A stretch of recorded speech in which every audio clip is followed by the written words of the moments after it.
The government has doubled down. Pastor James spent 35 days in jail, a prisoner of conscience in a free country. And that's they're now locking down the church. What a gross misunderstanding of what's happening here and what Christians are about. You can lock up their pastor. Another pastor will be on the pulpit the very next day. You can barricade their church, but they told me today, you can lock up our church, that's fine. But we have 4 days to plan and we will not be stopped. There she is. Sheila, how you doing? This is a terrible day, one of the worst days, I think, in Alberta history, to see these fences go up around this church, and then to see a second fence go up around the church, and then to see a black tarp, a black sarcophagus get rolled out around this church to prevent people from even knowing that it's a church and knowing what the government has done to this church. I mean, it's a real sick feeling in the pit of my stomach. You're exactly right, and I think, and we just played the clip of you talking to that RCMP officer who said he didn't know by what authority he was stopping you. He did not have a copy of any order, but he was going to stop you nonetheless. I think that's poor police work. I think that's illegal.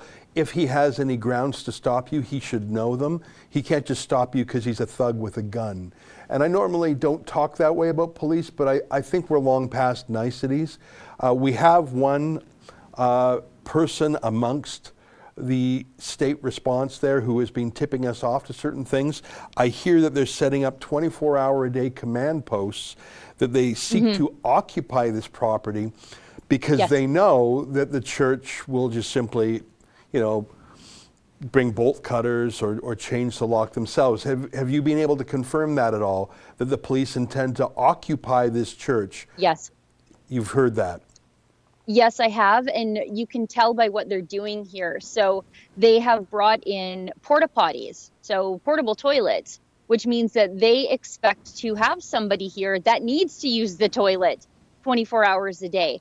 And so they brought in private security. Paladin Security is on site here. So I suppose when the RCMP eventually do leave and get tired of treating this church like an active shooter event, they'll leave behind the mall cops 24 hours a day to make sure that these Christians don't do the dangerous thing of worshiping together in fellowship. I've dealt with Paladin Security in Ontario. They really are the lowest of the low. And I understand that people have to make a living in these times, and you get $15 an hour to keep Christians out of a church. If that's what's standing between you and your family starving or paying rent, I can understand it, but I don't agree with it. And I think everyone there is a disgrace. Everyone who's participating in this is a disgrace. We have one person in the operation who's tipping us off on information. That's a sign that he knows this is a disgrace. And the fact, as you point out, that they're using a big black tarp to hide what they're doing shows they're embarrassed of themselves. They know what they're doing is deeply shameful. And I think that that's always a warning sign. If you're supposed to be the good guy, but you're so ashamed of what you're doing, you keep journalists off illegally, you cover what you're doing with a black tarp, I think that's a sign that you're not the good guy anymore. What do you think, Sheila? Sorry, I'm in my vehicle, so you might hear noises, but that's a sign, clearly, that they are deeply ashamed of what's happening here, and they should be.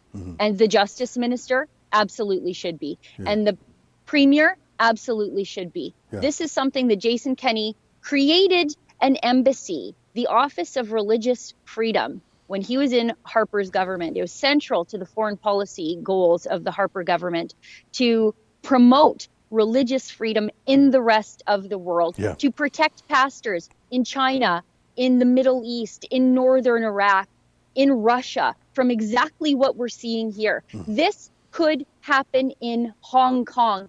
And yet it's happening just a few miles east of the capital city of Edmonton, Alberta.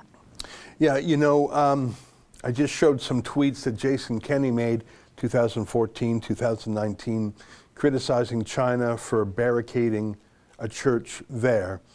I wish we could have that 2014 Jason Kenney talk to the 2021 Jason Kenney. It's so bizarre to me that in the entire free world, and I'm paying attention to these lockdowns, I think, as much as anyone, I have seen some cops go into a church in the UK. We saw that over Easter weekend. But I have not seen the arrest and imprisonment of a pastor for 35 days. We saw in Calgary, Artur Pawlowski drive out 6 satanic cops on Easter weekend. It was like an exorcism. He said, out, out. And all of this is happening in Jason Kenney's Alberta.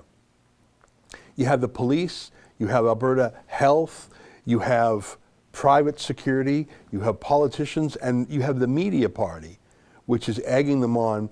It is so bizarre to me. I grew up in Alberta. I know the motto of that province is strong and free. I know it's like the Texas of Canada. It's the freest part. And it's actually not the freest part anymore. That's an old sentimental myth that I'm holding on to out of nostalgia. It is actually the most abusive jurisdiction in the free world when it comes to Christian. Tell me a place that's more abusive. Tell me another jurisdiction in Canada, the United States, or Western Europe that has arrested a pastor for 35 days, sends police into churches, Nazi style, on Easter weekend, and then barricades and sets up a command post with porta potties in a church for a permanent occupation. You tell me any other place that does that, anywhere in the free world. There isn't one. Even in Montreal, when they were storming the synagogues after changing the rules on religious services on the Sabbath so that Orthodox Jews had no idea what was going on. Those charges and those tickets are slowly being dropped because the officials, acknowledged that they were wrong and ultimately apologized for what they did to Orthodox Jews in Montreal at the time. That's not happening here. The government has doubled down. Pastor James spent 35 days in jail, a prisoner of conscience in a free country. And that's they're now locking down the church. What a gross misunderstanding of what's happening here and what Christians are about. You can lock up their pastor. Another pastor will be on the pulpit the very next day. You can barricade their church, but they told me today, you can lock up our church, that's fine. But we have 4 days to plan and we will not be stopped. I believe it. Oh, hi friends. What you just saw there is a clip from our Rebel News daily live stream show. It's fun, it's fast, and it's completely unscripted, so you never really know what you're going to get. Just go to rebelnews.com/livestream to sign up for special